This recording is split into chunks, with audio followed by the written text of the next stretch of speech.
Sawadee Krap and welcome to another episode here for the Funky Pod, Mindful Media and Communication. And well, I announced / threatened you last time and said, well, last time was serious, but about like a topic that's just fun to talk about, right? Sports. So we talked about sports, the NBA and whatnot, right? And I thought, hey, don't you worry. We're gonna get like real serious, real fast again. And well, today's the day. You see it from the title, from the thumbnail, whatever you look at before you press play.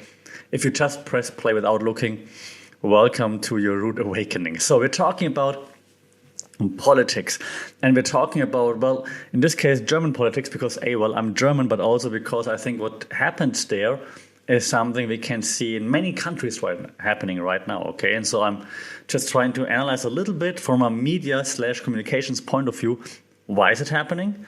At the example of one specific party, as you can see from the title / thumbnail. And while analyzing that, maybe we can draw some conclusions to see why is it happening all across the world, actually, okay? Welcome to the podcast. Today we're trying to dive into the world of media communication / politics. I'll try to, as much as I can, because I'm German, but I'll try to add some humor to it somehow, because otherwise it's just hard to take from my point of view. Next 20-ish minutes we try this digital deep dive into, let's just name the devil. If I say it 3 times fast, the devil's going to appear or something like that. Let's talk about the AfD, all right? It's a political party, the right-wing party, and the right-wing, the right, dark brown, right party. In Germany, they call themselves Alternative for Germany. AfD means Alternative für Deutschland, so Alternative for Germany. Their colors are not brown, like on the logo it's blue, but they're the brown ones. Okay, so they've been stirring the pot in Germany and actually also European politics. And well, let's stir a bit more, right? So let's sit back and try to unravel what is the AfD actually doing and how are they doing it? Like, how is that the AfD painting the digital tapestry? I'm really scared to say the name too many times, and then all of a sudden one of them stands behind me. So let's jump into it, okay? So imagine this political landscape. Like it's a bit, let's be honest, politics is pretty bland. It's pretty predictable. That's also why no one wants to be in it, right? Then I think around 2013 came around, and with it came the AfD, okay? The initial focus is on the euro and the economic woes of the eurozone. Okay, so that's what was the initial idea, the initial agenda that they put out. But very soon, they took a sharp right turn, catching the winds of anti-immigration, Euroscepticism, and so on. It's like watching a caterpillar turn into a butterfly. I wanted to say, but not into a butterfly, because a butterfly is beautiful. So it's more into something entirely unexpected, far more complex, and far more right, okay? And this transformation isn't just in the policies, okay? It's in the identity as well. And it's in the communication. That's why we talk about it on this podcast. So the AfD starts to harness the beast that is social media, right? So we talk about it many a times. And while everybody or lots of people in Germany are okay, let's get demonetized, while they're shitting on the AfD, they're using the media very, very well, especially social media. Okay, so it's almost like search and precision, when it then comes to how they use social media. They have this showman-like flair when it comes to using social media. That they begin to craft messages that resonate with a growing base. They're not just posting updates, hey, we're doing this, we're doing that here and there. They're constructing very carefully a narrative. They're creating a brand that's as compelling as it is controversial. And that's why it resonates so well with so many people. So let's zoom in a little bit more on that social media strategy, okay? Because, like I said, they're using it very, very, very well. And you cannot just dismiss it. So their posts are a blend of very emotive content, of course, but also sharp political commentary.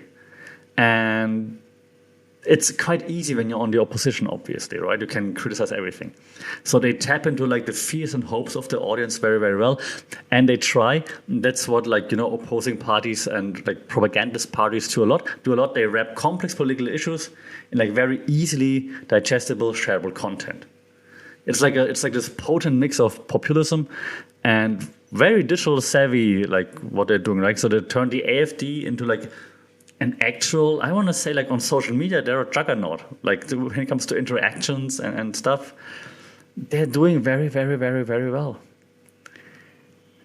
But the thing is, so they're not just throwing content into the ether and then just hope for the best. They're very strategic with it, actually. Yeah, so they understand the audience, and we know that that's like the key to success, right? So they tailor their message to resonate with the followers' like deepest concerns. Okay, they talk about protecting German culture, for example. All right, they talk about sovereignty. They talk about the threat of immigration, like all designed to hit home, to stick in the mind, and to like align with the fears of their audience. And so that is smart. Know your audience. Yeah? Go to phrase at university. Know your audience. Now, if you consider the concept of echo chambers and filter bubbles when it comes to that, right? We know those digital phenomena. We talked about them before. And they're like fertilizers, in this case, for the AfD's messages. In those online spaces that their followers, that every one of us is living, their narratives are, of course, reinforced. They're amplified. And if it's like within this whole filter bubble, it's unchallenged. It's like this feedback loop that turns their message into like a mantra, like repeated, shared, and internalized by the followers.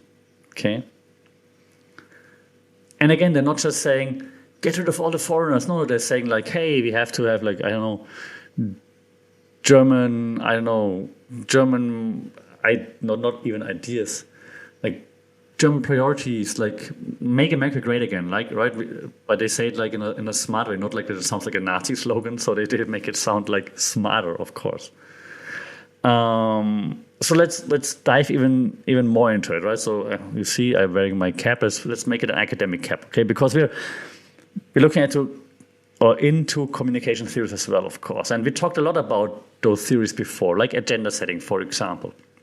Yeah, as you know, agenda setting says the media doesn't tell you what to think, but it's very, very, very good at telling you what to think about. Yeah, so the AfD has turned the theory into practice, like very skillfully setting the public agenda, like focusing attention on their chosen issues.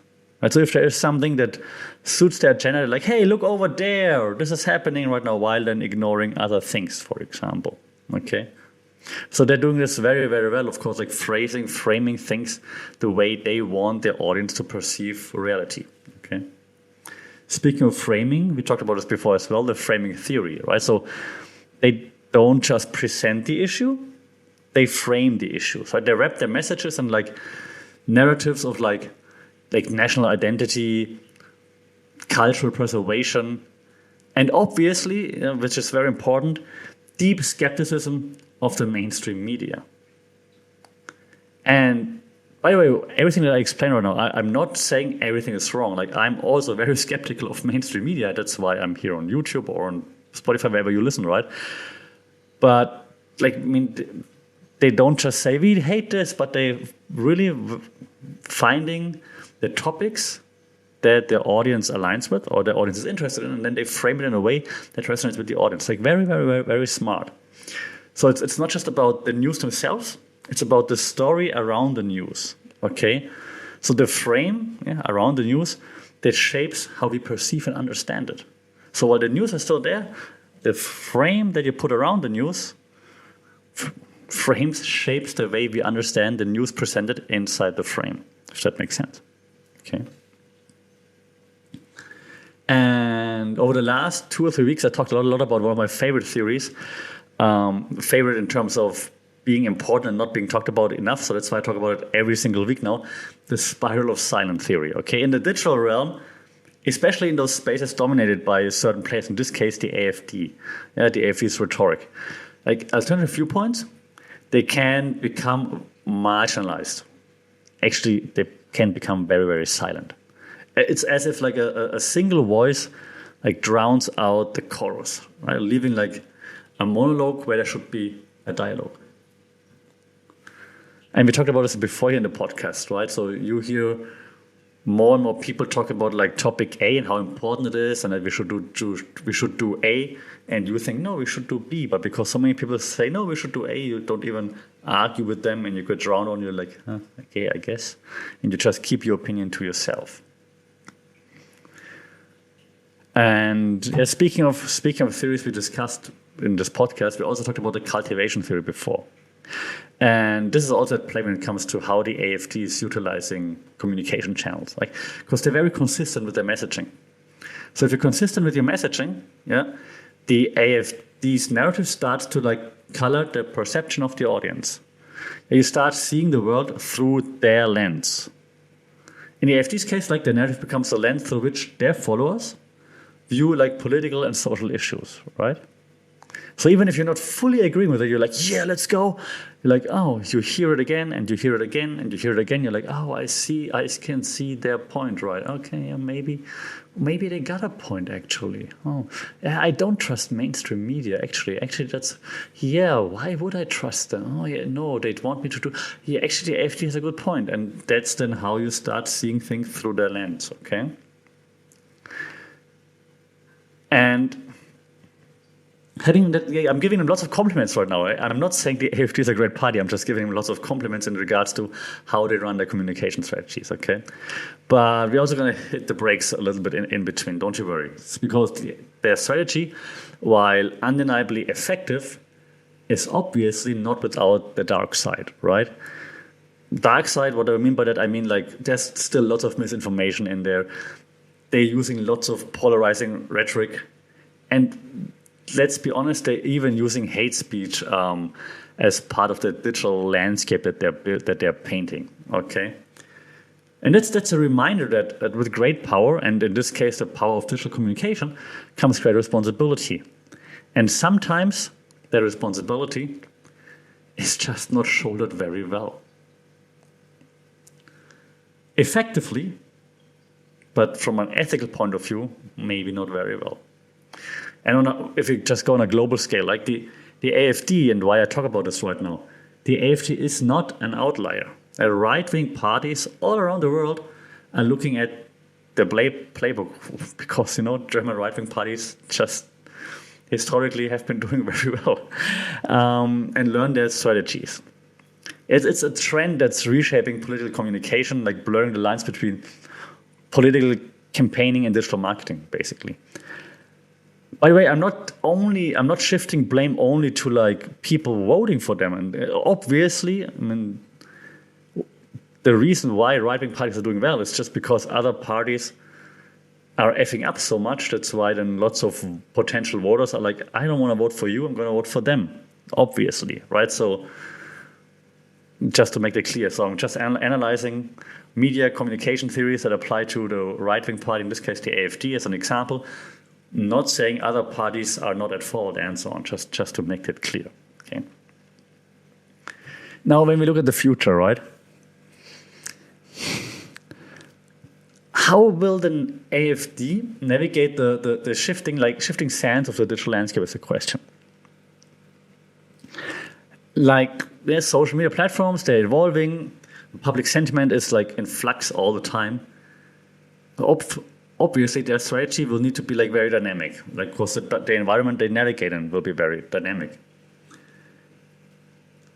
Will they be like those digital chameleons, maybe, like that can adjust to everything, or will they find themselves outpaced by the very medium they mastered? I'm gonna just add some guesses here. As long as you're in the opposition, it's easy to be against anything. Right? That's why it's also easy for them to frame the narratives and to adjust to anything. Should social media platforms enforce more censorship? What I'm not suggesting, but should they do that, that's just perfect for the AfD because then they can say, hey, mainstream media is censoring us, for example. So I don't see a future where the AfD is not doing well on social media. That's what I'm saying, for the foreseeable future. Okay, so even if the environment changes a little, I think the AfD is strategic enough, well versed enough in social media and digital marketing to actually adjust. I think the biggest problem of the AfD is obviously the politicians, because they're just not that smart. Some of them are very smart, obviously, but their messaging might not always be the smartest or not in line with what they're trying to do in their overall strategic approach, I think. So now, trying to wrap this quick dive into political communication when it comes to the AfD up, right? We can see that digital communication is very powerful when it comes to shaping political landscapes. The story of the AfD, it's more than just this political saga. It's like a lesson in the power of narrative, storytelling, the impact of digital platforms, and the responsibilities that come with wielding this influence. And I think that's a huge problem when you then are so successful and you're so good at utilizing those platforms, but then you're just not looking into the responsibilities that come with that. And you don't care about those. You say ethics, what? Here's more misinformation, right? So that's a big, big, big problem. I want to end on something positive, like, do I see a world in which the AfD could utilize their tech/social media savviness for good? But I don't. I just don't. So you hopefully you that are like all tech savvy, social media savvy, and so on. Hopefully you will use your savviness for good, and not to start an even more right wing party. Maybe you use it to actually counter that, and that's how I end on a positive note. The counter. We've actually now seen the counter movements over the past 2 days, past weekend, or I think before the weekend even. Demonstrations in Germany. I try to mix up German and English. Demonstrations in Germany against right-wing politics, against Nazis and so on. I think Hamburg saw like 150,000 people, and Munich around 200,000. I saw in the news they had to shut down those protests because just too many people wanted to join in to protest, to protest against Nazis, which is just nice to see. And there's a slogan, "Never Again." And in this case, I'm very happy that my fellow Germans actually stood up for that and went out onto the streets and said, "Nope, never again." Yeah, but it's like in my university class, like I'm about to finish and I have another idea that I want to get out. But even seeing this, right, seeing just 2 demonstrations, 350,000 people going out there, like huge masses protesting against right. It's like, oh my God, so many people are out there doing the right thing, which is awesome. But the AfD is still so successful. And it doesn't all come down to the digital strategies, but the digital strategies are certainly a huge part of it. And that's why it's important to understand digital communication, communication and media theories, to understand what are they doing, how are they doing it, why is it working. You can't just go around blame people like, hey, if you follow the AfD, you're stupid, because that just alienates those people, right? It needs to be like, hey, why do so many people follow them? What are they doing well? How are they doing it? Oh, I get it now. That's why. So you follow the AfD. You're not necessarily a Nazi, right? That's the saying, like, not everybody who follows the AfD is a Nazi, but every Nazi follows the AfD. So just because someone follows the AfD or thinks about voting for the AfD doesn't make them a Nazi. It just makes them someone who are disgruntled by current politics and who somehow got caught up in the very well structured communication strategy by the AfD. And that's why it's important to understand how they're doing it, why they're doing it, how they're successful. Because if we are aware of it, we might be able to understand those people better, or maybe even offer some counterpoints, and maybe even show people the way out away from the AfD. All right, now I really wrap it up, because otherwise it really feels like a university lecture. So let me know what you think about like the current right-wing trend, how right-wing parties are owning the communications field, so to speak. Why don't traditional parties utilize digital communication in a more strategic. I mean, they think they have a strategy, but let's be honest, they have a very traditional strategy that they're bringing to the digital realm, right? Their strategy is not digital first, most of the time, which is ridiculous. So why don't they do it? If you're in a political party and you want to learn how to use a digital first approach to your communication, shout out. It's funkitpod@gmail.com, @funkitpod on social media.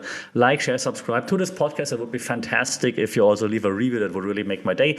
Until then, stay safe, take care, go vote if there are elections wherever you are. Until next time, talk soon. Sawadee Ka.